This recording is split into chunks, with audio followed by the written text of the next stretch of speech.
What's up, beautiful people? It's your girl RK, aka Kizzle's World, and welcome to the summer series. We outside, we vibing, and I'm tapping into the souls of this amazing city, one creative at a time. I mean, we talking big dreams, we talking bold moves, and I'm gonna give you a little glimpse inside of what goes on in those brilliant minds. You ready? Let's dive into it. But hey, friend, how you doing? Hi, how are you? Hello, hello. Thank you for coming outside and meeting me. We've been trying to get this on the books, and We now did we're it. here. We did it. We did So let the people know who I'm here with. Yes, I am Ashley. Hey, Ashley. I am a multi hyphenate. I do a little bit of everything. I often like to say my talents are legion. Okay. I most consistently, I'm a life coach. I have a couple books. I'm an author. I'm obviously a content creator. Okay. And then I'm also on this tech journey now. So I'm a developer girl. Ooh, I'm in the we back end, love a front tech end. daddy. UI, UX. So So, transitioning. so it's fair to say that you would consider yourself a creative. Oh yes, absolutely. Okay. All right. So I just like to get into the minds of the creatives of the city because I found that there are so many of them, and the dimensions to where your creativity goes is unlimited. So Absolutely. how you're from the city, right? Around. I'm from Farmington, Okay. but grew up So you from Detroit area. exactly. You know, you Detroit, gotta specify. you say Detroit Metro. Is that how you I consider do, Detroit because Metro? Detroit don't like when you claim it and you're No, not they from don't. there. They So do not I play about respect the that. city. And people say that every time I ask somebody that when we sit down and have a conversation, they always mention that. Like, nah, Mm-mm. for real, I'm No. from Right. So dropping they throwing up street signs on here. Farmington, F Hills, F Hills in the 248. building. Hopefully I ain't doing nothing else wrong. I just made Right. that up on the fly. Um, but being from Detroit, Mm-hmm. the way I like to start this, I like to keep it light, keep it tight. So we coming kind of to the end of summer. No. Um, we still have nice weather because I have on shorts. You have no jacket on. Thank God. You look at them, we don't know the weather because he's got a jacket on. You know, it's Um, layer season. I love layer season. That's my favorite. I'm Mm-hmm. gonna go off layer season. Mm-hmm. Um, what would you say the perfect Detroit summer day is for you, Ashley? Oh my gosh. It's classic. It's okay. I mean, I just feel like I end up down here. I love a day that's not planned. Okay. And I feel like the type of layout we have in the city, it's really easy to do that Very. if you just know a couple gyms. So like you can have maybe one or two places that you want to go and find the whole world. I've come down here like I really want to go to Huddle to get some ice cream. Like who Uh-huh. cares? And I'm over at Huddle, and you know they have the alley on the backside there. Yep. I walk down the alley, they're having friendship bracelet crafting and flower bouquets, and there's always some sort of pop up, and it's usually free. Like there's a lot of community activation, so already then my creativity is flowing. I'm moving. From then I might end up at Queens.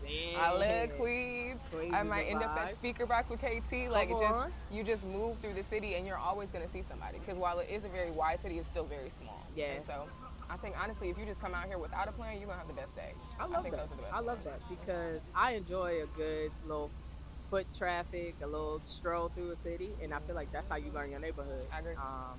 And honestly, you can literally walk to all Everywhere. those places. All those places you said, those are some gems. I was like, we got a lot of it. The belt, I mean, everything they do over there is fantastic. I'm also a big museum girl, so Okay. I'm not a stranger to the DIA. I'm not a stranger, and I also like the DPL, the Detroit Public Library as well. Okay. But the DIA, if I can come down here, go there, go to Avalon, and then make my little circle, chef's kiss. She knows what to do downtown. That's the day. That's the day. Okay. All right. I love that.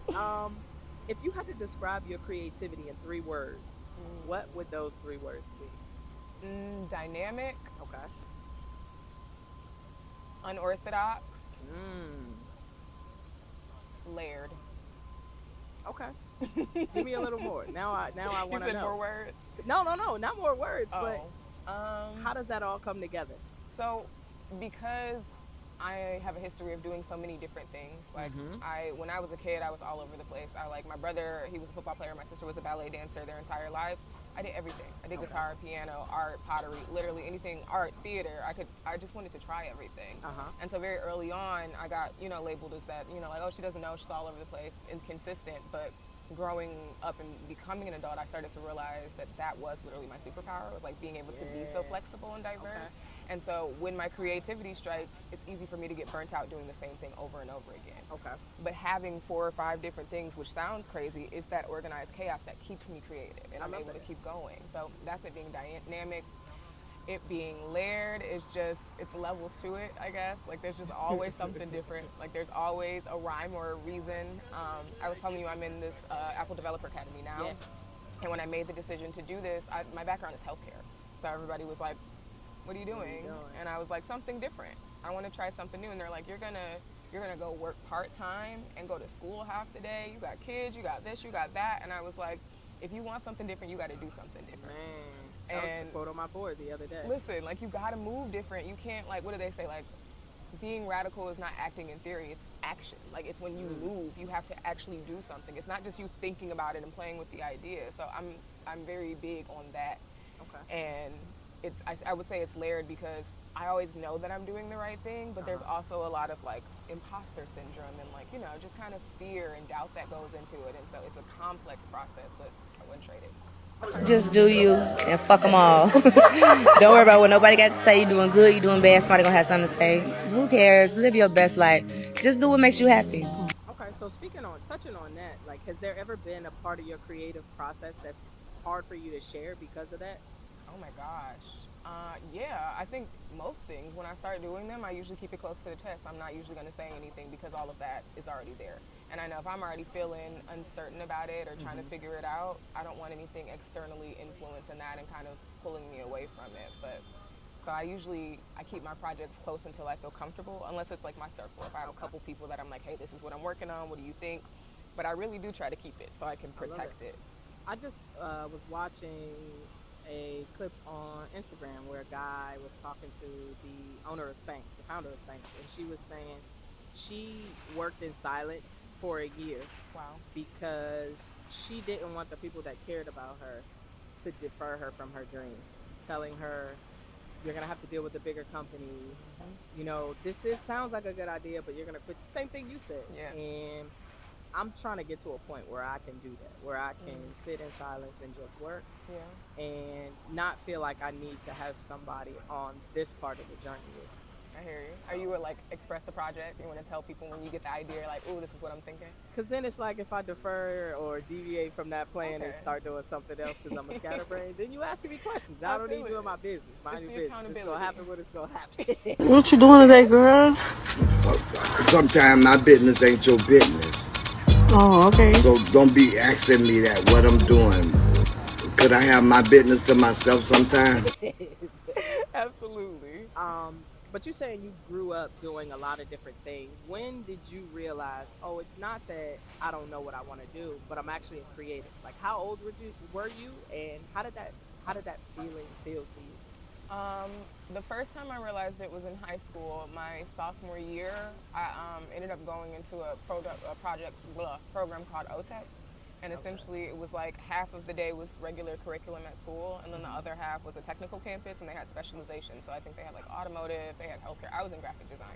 Okay. But when I did that, that was the first time that my random interest led to me having an opportunity, because I got there because I just randomly decided to get into photography. And when I was in photography, the teacher was like, you should go to this program that no one knew about. Okay. And I got to bring that to my parents, and so they're just like, photography, that's random. Like, you want a camera and all this expensive stuff, you're not even gonna keep doing it. And then it turned into this. Habits. I do. That's why I got to make a lot of money to support them. There we go. In that time frame, I think in them seeing me in that and actually like seeing the success of me being kind of all over the place or so multifaceted, it was the first time that I felt confident in that. Okay. And so then it was like, even if I didn't know what, I knew that. And so I could move through and be like, it's going to figure itself out, but I want to, you know. But look how that all came full circle. Graphic photography, the graphic design to UX, UI. Yes. Now app development. Exactly. It's been a journey. It's been a journey. Okay. And it's not over. Okay. So what is your current creative obsession? Oh my gosh. Right now I am knee deep in a new project I'm working on called Chaotic Good. And just much like we've been talking about, is a brand initiative for the multi-hyphenate. So it is literally, it's both a brand and then a service. The brand is just celebrating being scattered as a superpower, being able to change up, being able to be adaptable. Especially right now, I think it's so important because the world is changing, obviously. We're seeing a large influx of the workforce retire in the next few years, and so the silver wave is coming, and so there's going to be a lot more opportunities. But because of how social media and just technology as a whole has changed things, it's not really about your title, it's about your skill set. So having one thing that you're really good at is fantastic, but you know, every industry wants you to be multifaceted now. So in a time that I grew up where it was like, oh, well, you do too many things, now it's like you don't do enough. Gotta You do a need lot to. of things. The So- work for skill, they got that.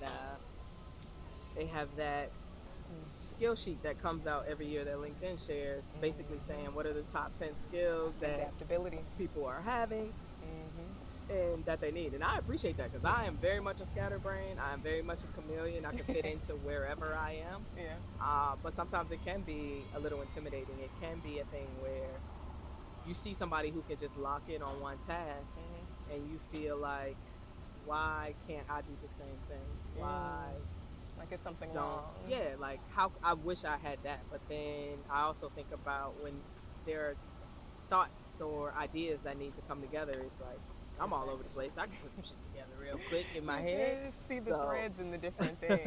I think that's so beautiful, and so I just want to highlight that and show people that it's okay to not even just okay, but like you thrive there. Like show Yeah. people how to thrive in that space. And I think there's something really beautiful about being scatterbrained because we have the ability to find a thread. So it's not like 2 points that connect, it's just one thin line that intersects, and like the way we see that differently. And so you create all kind of stuff. I had a digital strategy client who was a esthetician. She has like a med spa, and she was like, I want some more clients. What are we doing? And we were doing brand strategy stuff. We doing the thing that all the girls are doing. And she was just like, I just want to do something. I was like, you know what you should do? You should host a pop-up at my gym. She's like, what? I'm like, no. You should host a pop. She's like, why would I? I said, because the people that care about their wellness care about Show their up at the appearance. Gym Those and are med your spa go hand in hand. Exactly. And it's so funny because now there's a gym out here, Club Studios, like out in Troy or somewhere, and they have a med spa in the gym. And so she saw it and she's like, girl, I was like ahead of our time, but just being able to see where it's like these things are connected, but not in a way that a lot of people would see. I feel like it's something that us being scattered and multifaceted lets us do. Absolutely. With you being such a multifaceted, what is something that you're unlearning creatively? That's a good question. Shame. Okay. Man, that actually is a very good answer. I'm interested to hear your response behind that. Look, when you're different and you're unorthodox, you just have this energy that's on you that makes you feel a little bit out of place, and it creates an anxiety in you. And so a lot of times you'll overcompensate or be apologetic when you don't need to, just because you know you're not the norm or what people expect. And we do apologize, but that's shame. That's us. That's internalized. Oh, this isn't what everybody else does. I don't fit the social hierarchy. I can't exchange this as social currency. I'm sorry. And really the only way you can thrive in that space, and again, chaotic good and everything I'm working on now, is associated with deconstructing that shame. Is coming back and saying like, actually, I don't have to fit into the status quo. Actually, this does work for me. I don't have to do it the same way as you. And it's nothing against people that are one-trick I should stop calling them one-trick ponies. Sorry, y'all. Hobby horses. Hobby horses. What kind of hobby horses? Everybody has their thing, but it gives you the ability to branch out and just be more flexible in what you're willing to try. And once you do that, when you deconstruct your shame, your curiosity jumps up. And when your curiosity jumps up, innovation starts. Like you just approach things with play. Like you should be trying new stuff. You shouldn't just be focused on one thing. So, shame. Wow. When I met you, I think you told me your sign. What's your sign again? Scorpio. Nobody asked you. I didn't ask you to come here and read me right now. I'm cracking up. I read myself. I didn't ask to be read right now. It's for us. Damn. That's true. It's true. Like, I got some internal soul searching. Deconstruct your shame. I got That's to the root of your problem. break it down. Man. Woo! That's the first thing. Shame, then curiosity, then community. I got a whole infrastructure for it. I was like, we can build, but you have to start with shame, because as long as you feel like you can't, exactly. Good chaos. You know it. I see it. I got it. You know, you have that aha moment. Yeah. I just had it. Okay. So, Ashley, if your creative process was a soundtrack or a song right now, what would that be? It's going to be a little niche, but it's a song, and I want you to go listen to it and then tell me what you think about it. Okay. It is an artist called Nick Hustles, and Nick the song is called Be Yourself. Nick Hustles, Be Yourself. And essentially the vibe is, it's like if they did I don't know, like an early 70s vibe in terms of music. Okay. But the soundtrack is very current. He's basically saying like, don't worry about me, worry about yourself. You don't got to front. Literally, one of the lyrics of the chorus is, you don't got to front, nigga, be yourself. And that's just my vibe. It's like, I'm doing me. Y'all worried about the wrong thing. Y'all want to impress people. You want to show people how much money you got and how tough you are. And it's not that serious. Just We're not be looking. you. Just be, because literally that's all people want to see. People are dying for authenticity. That, and you can only do that when you do what? Let go of your shame. Hey, full circle. We like that. Okay.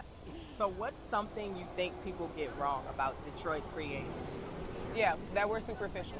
People think that we're very surface. We do like to look good. We like to, like I was saying, in terms of business, like we want to put our stuff in front of you. We want to advocate. We want to collaborate. And, you know, if you're in your shame era, then you know you don't want to do that. You're waiting for somebody to ask you about it. But Detroit's not doing that. We're telling you right now, this is what I'm working on. What's going on? How can we, and people, they don't see that for the heart and the actual passion that's behind it. They see it as being like a surface or trying to gimmick and try to get and take, and it's not that. Because to kind of piggyback off that, I kind of felt that, and you know, you see the word grit everywhere. Grit is everywhere. But once you really get to talking to people from the area, you'll understand that they want to show love. Like, everybody is the plug. We always talk, again, comes back to that main Everybody is the character plug. energy. Yes. Everybody is the plug. My homeboy does that. Let me connect you with him. Oh, this is my homeboy who does whoop, whoop, whoop. They know somebody. They cousin do this. I got a guy who does that. I got a girl who does this. Let me connect you. So it feels real. It feels genuine. But I think you just have to see beyond what you think you know, Absolutely. or what the TV decides to show. That, I mean, the TV as well. Because you also know that, like, Detroit has this horrible reputation of being such a violent, angry city. Yeah. How did we meet? Okay, we a met coffee in shop. passing. At a coffee shop. You know what I mean? And just instantly clicked. I'm just like, but you don't know that. Like, don't people, know you that. see 8 Mile or whatever other movie, and you're like, oh no, they're all aggressive. And it's like, I mean, every place has that. Every place has violence. Every It's place an urban has city. issues. It's an urban city. And don't get it twisted. They got that going on in Utah too. So, Hey, but we're not gonna talk about I don't that. even know what they're doing over there. That's cult stuff. They have a whole different type of violence. You're right. But yeah, no, it's not like that. We're passionate and we believe in ourselves and we don't play. But we're not Y'all really don't play. aggressive like Y'all that. don't play about your city, We man. don't play. No, I don't know another city that rep is like, cities rep hard, but I have not seen cities rep hard like they do Detroit in versus Detroit, man. everybody. Win, lose, or draw. Literally, that started here, didn't it? Yeah, It makes sense. that's us. Makes sense Detroit to me. versus everybody. We mean it. But if you want to come collab, you're more than welcome. Come on, bring Come it on. in, bring it in, bring it in. It's all we love. see you doing all this stuff in this beautiful city on this beautiful day. Absolutely. People walking by minding their business. You know? So I like to say that we are in a space of manifesting. So what are some of the things that you're working on, or things that you want to be working on? So it's like, maybe if I could be somebody to facilitate or connect, or somebody see this and they like, damn, I'm trying to do that too. Yeah. We can work together. I love that. Like I said, I'm on this journey with Apple right now. I'm in this developer academy. I'm going full throttle, all gas, no brakes into tech. I am violently committed to my computer at this point. This is like the most toxic relationship I've ever had. But I want to create a space between the creativity and tech. And I know that there are other industries that do that kind of, but I want to focus specifically on influencer culture and highlighting that as it relates to being a tech or like a graphic designer, anything in that industry. Bring those Like websites and all that stuff? all of it. That's I want all perfect. the digital creativity, That's influencer perfect. connect, and I want to do events like that. I want to bring people together in those spaces so we can do exactly what you're talking about, collaborate that. and share these ideas. Because I'm gonna need a website. Because my trade is sales, and then I pivoted into tech sales, and You do need a then website. I pivoted into just IT because I was burnt out from the sales piece. Yeah. And now I got a couple things on my heart that See? quietly behind the scenes working on that. You know, I'm gonna need a website. I'm I gonna got need some developers. You know where to find and me.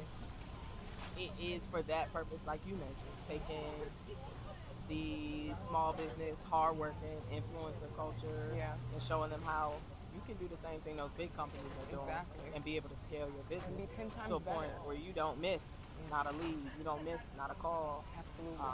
through a lot of different ways. So Yeah, I absolutely agree. I love that. Okay. you. So how can the people find you? How can they connect with you? How can they link with you? Like, You can find me. I'm an Instagram girl. I'm chronically online. My Instagram is Aseology. So Ashe as in the blessing, ology, and bringing it together, studying spirituality as it intersects. So Aseology. You can find me on Instagram. You can find me on TikTok there as well. Same name? Same name. Aseology. Aseology across the Okay. board. And then my email, inquire.aseology@gmail. For Got personal. that. Got that domain. Got that website. I'm a tech girl. I got it. Got it. Listen. Oh, I love it. I love it. And when I met you, and I was like, "Are you a creative?" You were like, "Absolutely. I'm a content girl. I'm gonna yell at you." What'd you say? I'm gonna look you in the camera and yell at you type content girl. Is that what you told me? Can we get one? Can I see how that works? Oh my gosh, I've never You have done to- this. You Okay. have to like, and No, I got you. Okay, ready? Here's the thing. Your dreams are waiting on you, and no one is going to get you there faster than you. You need to stop making excuses. You need to stop acting like someone else, a research project, money, time. It's not that. It's how you feel about you. And the only way that you'll start feeling better about yourself is if you're willing to be where you are right now. So exist in this space, own it, and move into greatness. We're waiting. we're waiting. We're waiting. We're waiting. And love you. Mwah. That was dope. Thank you. Don't worry. Oh, that was amazing. That was perfect. And one last question for you. So the whole reason why I started doing this was because I would see how creatives gauge so much of themselves to everybody around them. And I want to know, what is it that you do, Ashley, to refill your cup as somebody who pours into the cups of others quite often? That's a great question.